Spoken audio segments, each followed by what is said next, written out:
तो रूट में सबसे पहला पॉइंट जो आपके नोट्स में सबसे पहले two roots develop from radicle of seed, ये मैंने लास्ट क्लास में बता दिया था आपको। टू रूट रेडिकल से आता है और ट्रू शूट कहां से आता है? प्ल्यूमूल। बताया भी था लास्ट क्लास में, धमकाया भी था, हर का काम हर दिन, तब भी नहीं लगता है। हो गया ठीक है। अगले क्लास से एक और से शुरू होगा, क्योंकि लास्ट क्लास में ज्यादा कुछ पढ़ाया ही नहीं था इसलिए रुक गया। तो हर अगले क्लास में आज से, मतलब आज के बाद से पहले पूछूंगा, क्योंकि मेरे पास टाइम बहुत है, 2 घंटे का सेशन है, तो आधा घंटा सबको खड़ा कर करके टॉर्चर करूंगा, फिर 1.5 घंटा पढ़ेंगे। नहीं पता तो खड़ा भी रखते हैं। Next, they are non-green underground, positively geotropic and negatively phototropic। non-green समझ में आता है रूट में, क्योंकि ल्यूकोप्लास्ट होता है वो नॉन-ग्रीन होते हैं। नेक्स्ट इज अंडरग्राउंड, जमीन के नीचे होता है, नॉर्मल सा बात है। पॉजिटिवली जियोट्रॉपिक, लास्ट क्लास में मैंने इसको एक्सप्लेन करा था। पॉजिटिवली जियोट्रॉपिक मींस ग्रेविटी के तरफ मूवमेंट होता है। एंड निगेटिवली फोटोट्रॉपिक, तो निगेटिवली फोटोट्रॉपिक मींस लाइट के डायरेक्शन के ऑपोजिट मूवमेंट होता है। लाइट के डायरेक्शन के ऑपोजिट मूवमेंट, ये मैंने लास्ट क्लास में बताया था। जो भी चीज आपको नहीं आएगा, अभी जो कुछ भी बोल रहा हूं उसमें से, आप उसी वक्त हमको टोकिएगा, हम उसको वहीं पर अंडरलाइन करवा के लिखवा भी दूंगा, समझा तो रहा है, लिखवा भी दूंगा। ठीक। Next point is roots usually do not bear buds. अभी देखो बर्ड का मतलब क्या होता है? जब भी कोई चीज ग्रो करता है, जब भी मान लो ये कोई टिश्यू है, उसके अंदर ये सेल है। 9th में आपने पढ़ा था सेल 3 तरह का, मेरिस्टेमेटिक, परमानेंट, मतलब मेनली 2 तरह का, उसके बाद 3 तरह का परमानेंट, पैरेंकाइमा, कोलेंकाइमा, स्लेंकाइमा। बट पहले मैं मेरिस्टेमेटिक और परमानेंट का बात करूं। ये मेरिस्टेमेटिक टिश्यू, अच्छा मेरिस्टेमेटिक टिश्यू भी 3 तरह का, याद है कौन कौन? तो सब पढ़ रहे हो ना? एपिकल, इंटरकैलरी और लैटरल, तुम दोनों का साफ है। तो वो टेस्ट में नंबर नहीं आया ना, उल्टा लटकाऊंगा इसी फ्लोर से, खिड़की से बाहर, और उसके बाद ऊपर से देश होता।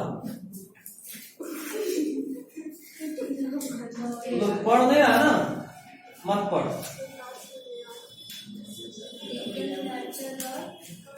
यही डायग्राम था, याद आ रहा है?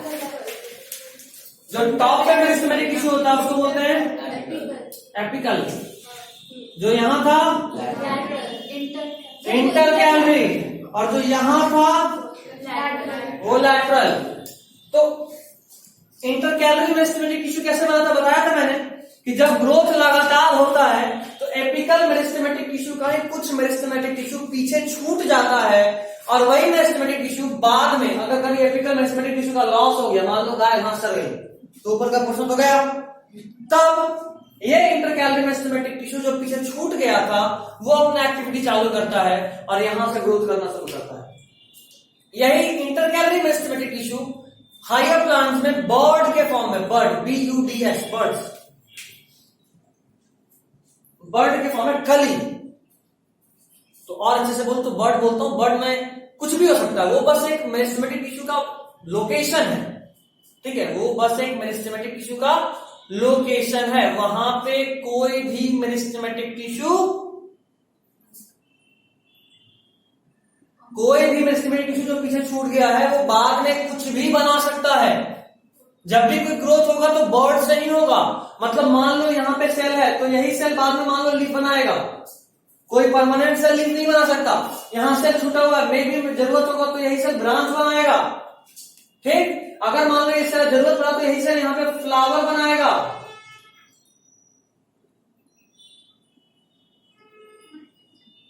ठीक, तो it is all up to the demand. Demand क्या है उसके बेसिस पे ये चेंज होता रहेगा, लेकिन ये जो भी होगा इसी को बोलते हैं बर्ड। तो ये स्टेम में होता है, क्योंकि वहीं से लीफ निकलता है, रूट निकलता है, ब्रांच निकलता है, बहुत सारा चीज निकलता है, लेकिन रूट में बर्ड नहीं होता, नॉर्मली नहीं होता। बट इस चैप्टर में एक्सेप्शन रखना है। But in case of sweet potato या पोटैटो तो अंडरग्राउंड स्टेम है, उसका बात नहीं करेंगे। स्वीट पोटैटो देखो ये बड़ा इंपॉर्टेंट बात है, अक्सर नीट पूछता है। एक है पोटैटो, पोटैटो मतलब आलू, वेरी गुड। एक है स्वीट पोटैटो, मीठा आलू, शकरकंद। तो mind it, this potato is stem, ये क्या है? स्टेम। और ये क्या है? रूट। ये बड़ा पूछता है, नीट बहुत बार पूछे हुए हैं, ऑलमोस्ट 2017 या 18 में पूछा था कि sweet potato is underground stem या रूट। तो क्या? रूट है।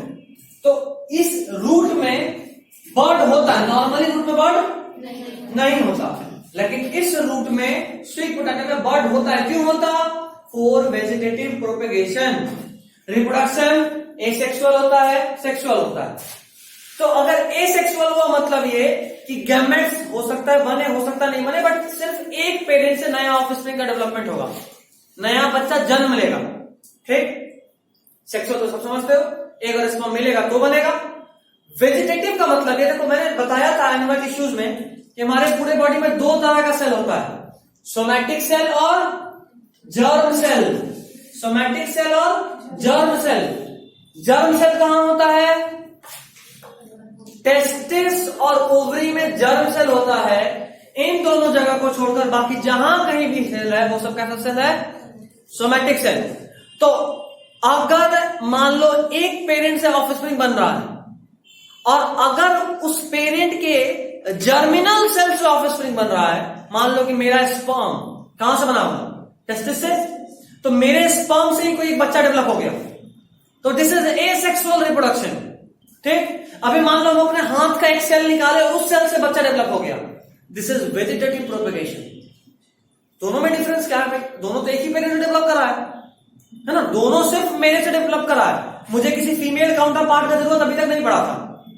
अगर मुझे किसी फीमेल काउंटर पार्ट का जरूरत होता तो उसको कौन सा रिप्रोडक्शन बोलते हैं? सेक्सुअल। तो देखो, अगर मेरे जर्मिनल सेल से, अगर सिर्फ एक पेरेंट के जर्मिनल सेल से ऑफस्प्रिंग बना तो उसको बोलेंगे एसेक्सुअल रिप्रोडक्शन। और अगर सिर्फ एक पेरेंट के वेजिटेटिव सेल से ऑफस्प्रिंग बना तो उसको बोलेंगे वेजिटेटिव प्रोपेगेशन। तो स्वीट पोटैटो में फॉर वेजिटेटिव प्रोपेगेशन बर्ड होता है, रूट होने के बावजूद। ठीक है, नॉर्मली रूट में बर्ड नहीं होता। स्वीट पोटैटो का साइंटिफिक नेम कई बार देखे हैं, किसी को याद है? यस सर, बताओ। सोलनम ट्राइटिसियम ऐसे कुछ है। वो पोटैटो का है Ipomoea batatas, this is the scientific name. Scientific name means both genus and species. Yes sir, सारा पे ऊपर से इपोमिया लिखा है। हाँ, इपोमिया लिखा है। क्या सर, एक बार फिर से बोलिए तो। Ipomoea batatas, Ipomoea batatas, BATATAS। तो याद रखना, स्वीट पोटैटो मतलब इपोमिया में और डालबर्गिया, इंडियन रेड रूट ट्री, इन दोनों के रूट में बर्ड होता है, नॉर्मली बर्ड नहीं होता। ठीक है, आगे बढ़ो। क्या बोलो? इपोमिया बटाटास, देखिए इपोमिया लिखा हुआ है, अंडरलाइन करो, बगल में पूरा नाम लिख लो, इपोमिया बटाटास। हो गया, हो गया। नेक्स्ट पॉइंट लिख रहा है, they do not have nodes and internodes. अब जरा इसको समझ लें, नोड और इंटरनोड का मतलब क्या, उसको जरा समझते हैं। हटाओ,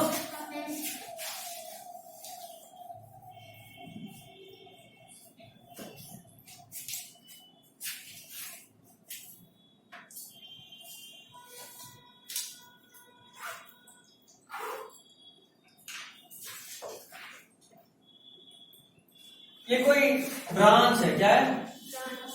ब्रांच। इस ब्रांच में यहां मेरिस्टेमेटिक टिश्यू है, यहां मेरिस्टेमेटिक टिश्यू है, यहां है, यहां है, यहां है, यहां। तो जहां भी मेरिस्टेमेटिक टिश्यू है यहां पे कुछ ग्रोथ होगा, मान लो हर जगह लीफ बना।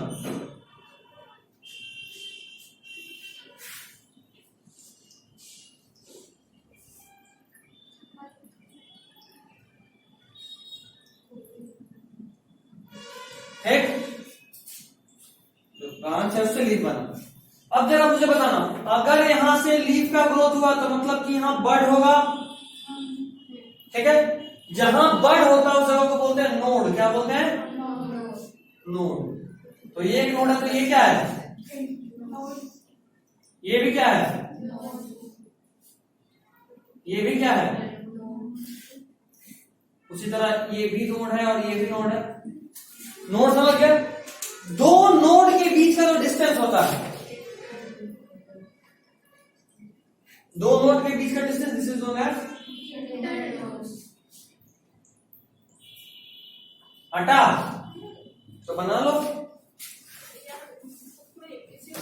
हाँ हाँ, बस अगल बगल बहुत स्पेस है, इतना बड़ा बनाने का जरूरत, तुम बस 2 पत्ता दिखाओ, 3 पत्ता दिखाओ।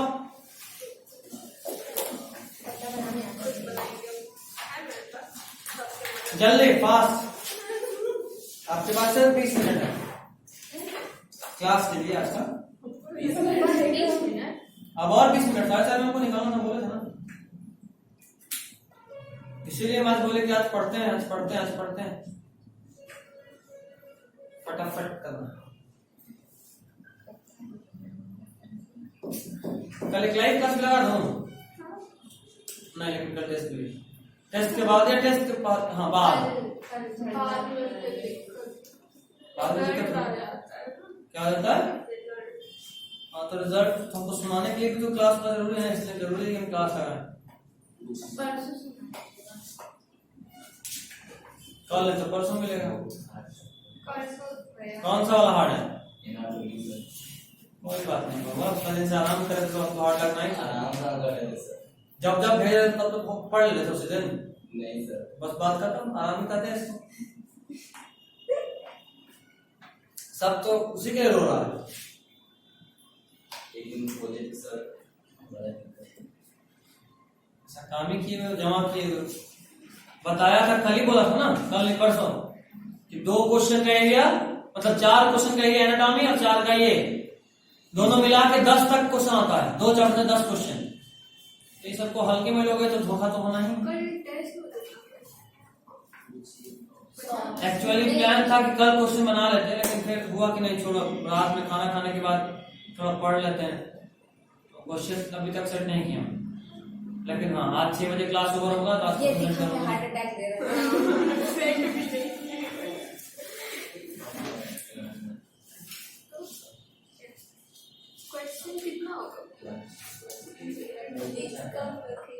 मिनिमम 60 क्वेश्चन तो रहना चाहिए। चैप्टर 2 मतलब बायोलॉजिकल क्लासिफिकेशन, उसके बाद एनाटॉमी और animal tissue, only 3 chapters only.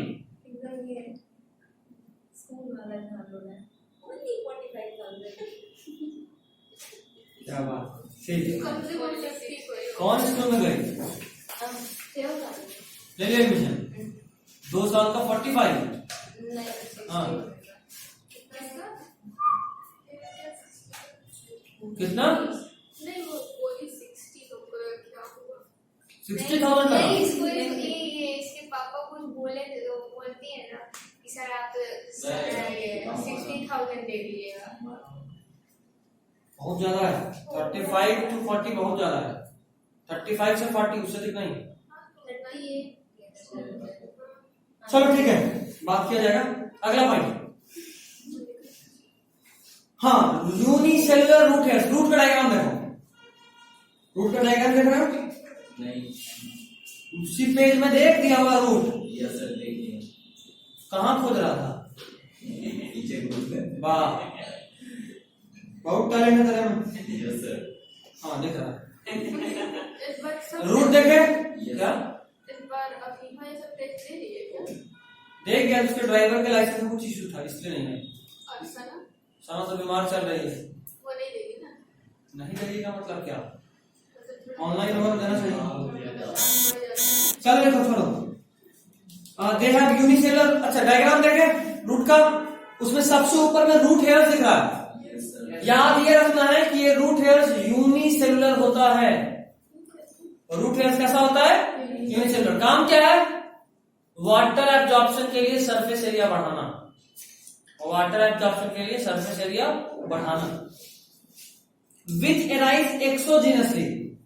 इस एक्सोजीनसली का मतलब समझो, ये रूट है, ठीक है। अगर मान लो जो रूट हेयर हो रहा है वो यहां से ग्रो करता है, अंदर से, तो इसको बोलते हैं एंडोजीनस ग्रोथ। क्या बोलते हैं? एंडोजीनस। या बोलते हैं root hairs are growing endogenously. और अगर रूट हेयर का ग्रोथ यहां से हो रहा है तो इसको बोलेंगे एक्सोजीनस। तो हमारे केस में जो भी हम पढ़े, हमारे में ग्रोथ कैसा है? एक्सोजीनसली। हमारे में रूट हेयर का ग्रोथ कैसा हो रहा है? एक्सोजीनसली, मतलब यहां से ग्रो कर रहा है, ये नहीं। ठीक है, तो रूट हेयर्स यूनिसेलुलर होते हैं और एक्सोजीनसली ग्रो करते हैं। Next point, lateral roots arise endogenously, that is from pericycle. Pericycle anatomy कितने लोग पढ़ लिए? पूरा पढ़ लिए? लास्ट लेक्चर पेरिसाइकिल अभी तक मिला है कि नहीं? पेरिसाइकिल मिल गया। तो आइडिया लग गया होगा पेरिसाइकिल मतलब कहां का बात हो रहा है। अंदर में एक एरिया होता है पेरिसाइकिल। लैटरल देखो, कुछ रूट सरफेस पे होता है, कुछ लैटरली ग्रो करता है, मतलब साइड साइड। जो लैटरल रूट्स होते हैं वो इंडोजिनसली ग्रो करते हैं पेरिसाइकिल से। अगर आप एनाटॉमी पूरा पढ़ लीजिएगा तो आपको पता चलेगा कि इस रूट के अंदर में एरिया होता है अलग अलग, उसमें से एक एरिया का नाम है पेरिसाइकिल, अंदर में होता है सर। ठीक है, और उसी पेरिसाइकिल से ग्रो करता है इंडोजिनस रूट हेयर। ठीक है, नहीं समझ एनाटॉमी पढ़े? वहां से पढ़े कितना लेक्चर? पढ़ने में किसी को कुछ था बच्चा अगर कल तक खत्म नहीं हुआ ना तो तुमको तो पक्का नहीं छोड़ेंगे, बता देना। तुम जो कर ले, लेकिन तेरे को खत्म करना है, तेरा बड़ा सोच है नहीं सोच। अगर कम तुमको नंबर आया तुम स्पेशली टारगेट हो, जान लो।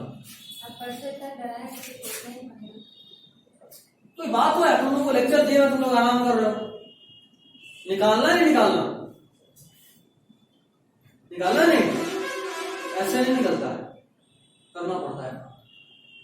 ठीक है, मेक श्योर कि आज रात में जगना पड़े तो जगना पड़े, कर लेना है। लेक्चर लंबा नहीं है, सब मिला जुला के 3 घंटे का होगा मुश्किल से। वो नहीं कर पाओगे क्या करोगे आप? ठीक है ना, अपने लिमिट को थोड़ा पुश करो। ठीक हो जाएगा ना? बोल हाँ। हाँ अभी ठीक है। रूट के अंदर में इस साइड में यहाँ पे एक ऐसा एरिया होता है टिश्यू का मास।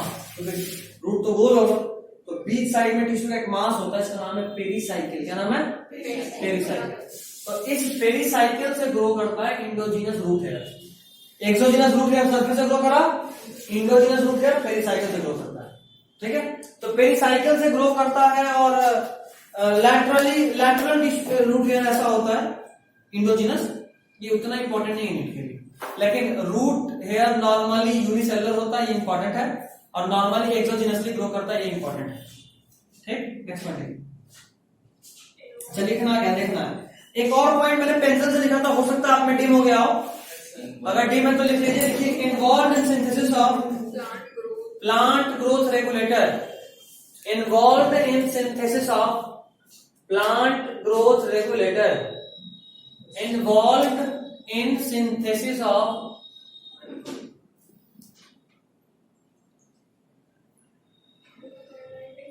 plant growth regulator.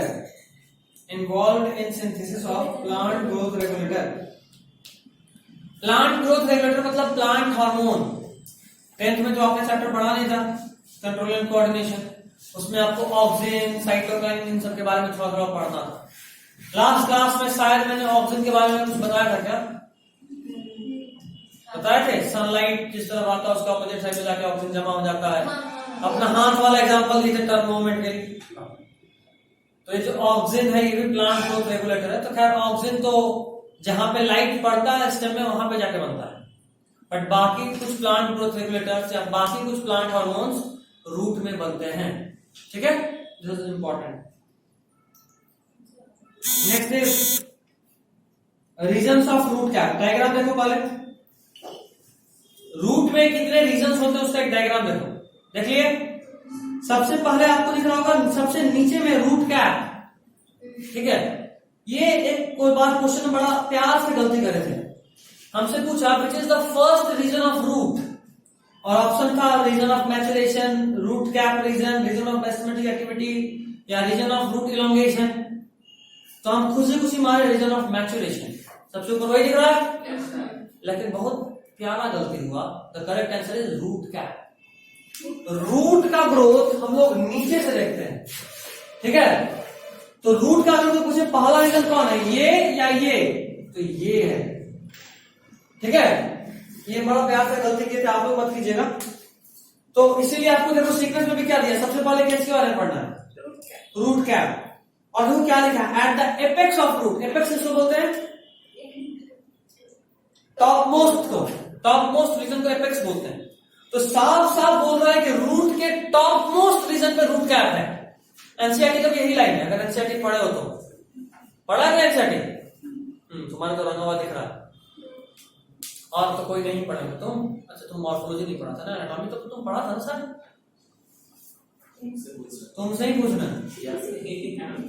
तुम मॉर्फोलॉजी तो लाइक नहीं पढ़ा था, एनाटॉमी तो पढ़े था ना पहले से। चलो कोई नहीं, अभी याद रखना पहला रीजन है रूट कैप। रूट कैप के बारे में पढ़िए, apex smooth thimble shaped structure, important है, अक्सर पूछता है स्मूथ थिम्बल शेप्ड कौन होता है रूट में, तो रूट कैप होता है। स्मूथ थिम्बल शेप्ड, ये सब बड़ा इंपॉर्टेंट है, स्मूथ थिम्बल शेप्ड होता है कौन, रूट कैप। तो रूट कैप नॉर्मली हर प्लांट में होता है, लेकिन in case of hydrophyte, hydrophyte किसको बोलते हैं, वैसा प्लांट जो पानी में रहता हो। तो वैसा प्लांट जो पानी में रहता है उसमें रूट कैप का जरूरत ही नहीं है, उसमें रूट कैप के बदले क्या होता है, रूट पॉकेट। क्या होता है, रूट पॉकेट। अभी कोई को बताएगा रूट कैप का काम क्या है, प्रोटेक्शन और पेनिट्रेशन, एक्चुअली सिर्फ प्रोटेक्शन बोले। रूट का काम क्या है, जमीन के अंदर जाते जाना। अब जरा सोचो,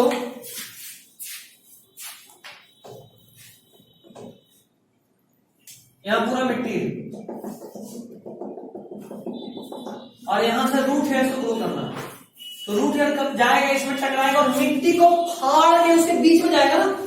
कैसे रूट हेयर नीचे आएगा, मिट्टी को फाड़ेगा और बीच में जाएगा, जिससे बहुत ज्यादा फ्रिक्शन होगा, तब तो रूट का सारा शरीर डेड हो जाएगा। उससे बचाने के लिए उसके टॉप मोस्ट रीजन पे रूट कैप होता है, जो थोड़ा सा रेसिस्टेंट होता है। तो ये फ्रिक्शन को रेसिस्ट करने के लिए रूट के टॉप में एक कवर होता है, कैप लाइक स्ट्रक्चर होता है, इसको बोलते हैं रूट कैप। कोई कष्ट किसी को, तो रूट कैप का जरूरत कहां है, मिट्टी में, पानी में। पानी में रूट कैप के बदले क्या होता है, रूट पॉकेट। ठीक है, रूट पॉकेट। और ये किसमें किसमें होगा, तो सबसे इंपॉर्टेंट एग्जांपल है इकॉर्निया, जो आपके पैटर्न में लास्ट में दिया है। जो भी अंडरलाइन दिखते समझ लो एनसीईआरटी का है, एग्जांपल तो बहुत सारा पढ़ना है। ये सब जो बाकी जो है पीस्टिया, लेमना, ये एक्स्ट्रा में बहुत एक इंपॉर्टेंट एग्जांपल है, एक्स्ट्रा में बहुत इंपॉर्टेंट एग्जांपल है पीस्टिया और लेमना। इसमें जो कुछ भी सब वही है, इंपॉर्टेंट ही पूरा रंगा जाएगा। लेकिन जो हम अंडरलाइन कर दिए, उस अंडरलाइन का मतलब कि वो एग्जांपल एक्स्ट्रा ऑर्डिनरीली इंपॉर्टेंट है, क्योंकि वो एनसीईआरटी में भी दिया हुआ है। ठीक है, इकॉर्निया एक वीड है। इकॉर्निया क्या है, वीड मतलब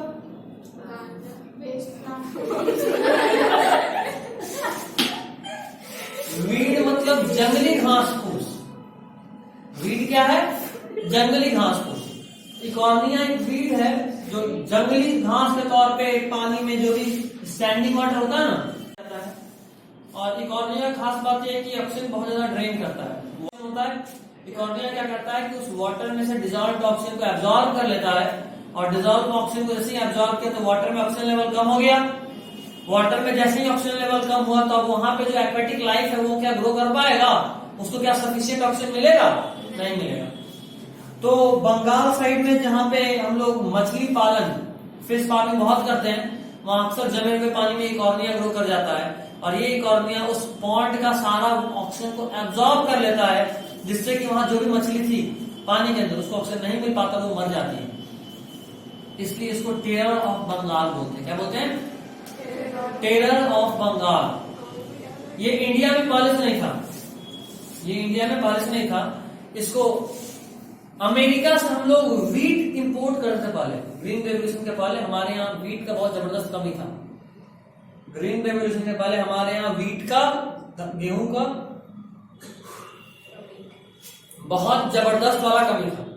उस कमी को दूर करने के लिए हम लोग वीट इंपोर्ट करते थे, और ये वीट जब इंपोर्ट करते थे ना, तो उसी इंपोर्टेड वीट के साथ एज अ कंटामिनेंट, मैं बताता ना, चावल गेहूं अगर किसी के गांव से आता होगा तो आप नोटिस किया उसमें कुछ सरसों भी होता है, नोटिस करें? तो वो जो मस्टर्ड है उस गेहूं के लिए कंटामिनेंट है, उसी तरह ये भी एज ए कंटामिनेंट वीट के साथ इंडिया आ गया था। और एक बार पानी में लग गया तो खास बात यह था कि ये रिप्रोड्यूस बहुत ही फेनोमेनल रेट से करता है, बहुत तेजी में करता है। जितने दिन में आप 10 किलो कॉर्निया को पानी से हटाओगे उतने दिन में 20 बन जाएगा।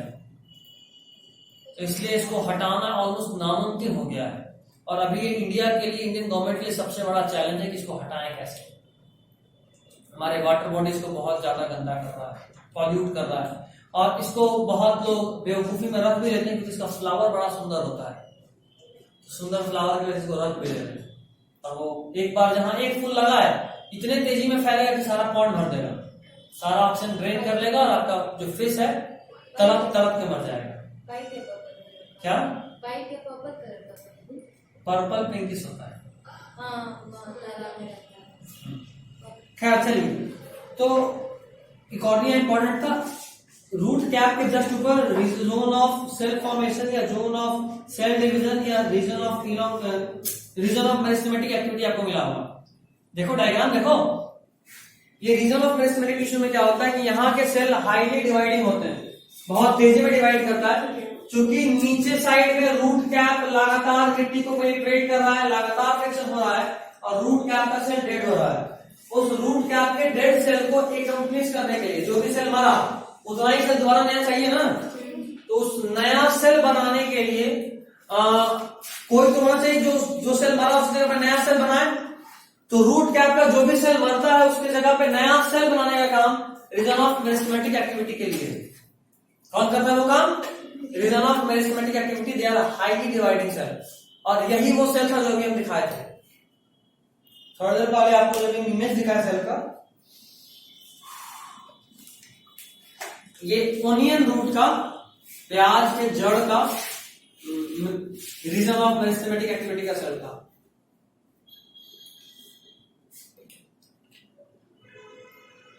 ठीक है, पढ़िए। The cells are in active state of cell division. अच्छा, their number increases continuously. Number कैसे बढ़ेगा? जब सेल डिवाइड करेगा। Next point, vacuoles are generally absent, cells are small, thin wall and dense cytoplasm. ये सेल साइकिल में detail में बताऊंगा। जब भी कोई सेल डिवाइड हो तो उसका वैक्यूल खत्म हो जाता है, उसका साइटोप्लाज्म थोड़ा डेंस हो जाता है। जाहिर सा बात है, एक सेल डिवाइड करके 2 सेल बनेगा। अभी 2 सेल बनना है तो उस 2 सेल के लिए उतना सेल ऑर्गेनेल, उतना न्यूट्रिएंट होना चाहिए ना, नहीं तो एक सेल तो बचेगा, दूसरा तो भूखे मर जाएगा, तो इसलिए डेंस होता है। खैर, next zone of cell elongation. देखो अभी तक जो मेरिस्टेमेटिक सेल था, जैसे यहां देखो, अच्छा ये तो हटा दिया ना, इस वाले डायग्राम को याद करो। यहां पे सेल डिवाइडिंग था, जैसे जैसे आप नीचे की तरफ जा रहे हो, आगे बढ़ो तो सेल मैच्योर कर रहा है। यहां पे सेल कैसा है? मैच्योर, और बीच बीच में कहीं कहीं छूटा हुआ है कौन सा? Intercalary meristem.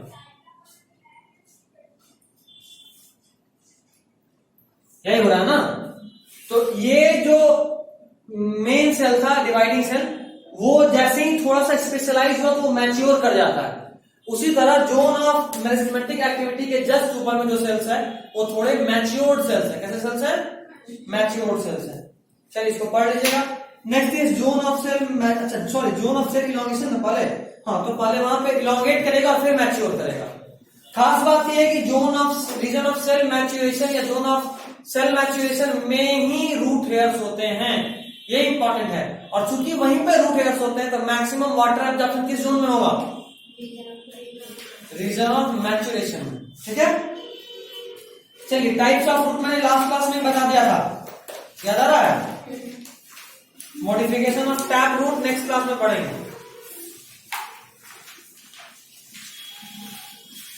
This is all for today.